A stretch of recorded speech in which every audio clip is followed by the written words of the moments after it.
Gözəl. İndi mən sənə Fatihə surəsinin ayə-ayə izahını edim ki, həm məna, həm də dərs çıxarmaq baxımından aydın olsun. Bismillahirrahmanirrahim. Tərcümə Rəhman və Rəhim olan Allahın adı ilə.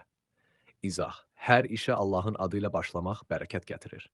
Rəhman Allahın bütün məxluqata mərhəmətli olmasını, Rəhim isə iman gətirənlərə xüsusi rəhm etməsini bildirir.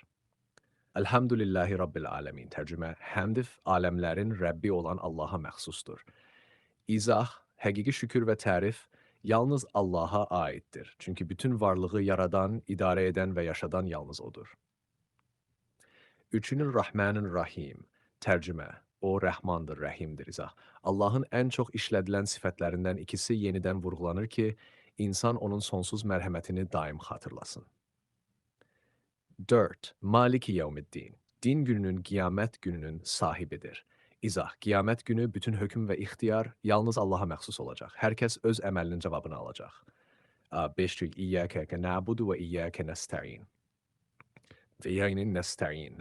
Tərcümə, yalnız sənə ibadət edirik və yalnız səndən kömək diləyirik. Bu ayə tövhidin, Allahın təkliyinin əsasını bildirir. Yəni insan yalnız Allaha ibadət etməli və köməyi yalnız ondan istəməlidir.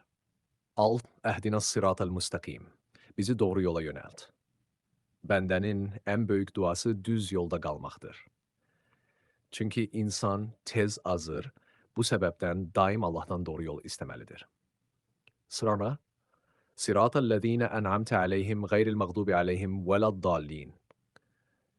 Tərcümə, o kəslərin yoluna ki, onlara nemət verdin, qəzəbə düçar olanların və azmışların yoluna deyil. İzah, burada insan Allahdan istəyir ki, peyğəmbərlərin, salihlərin yoluna yönəlsin, amma haqqı bilərək rədd edənlərdən, qəzəbə düçar olanlardan və haqqı bilməyən, amma yanlış yola gedənlərdən, azmışlardan olmasın.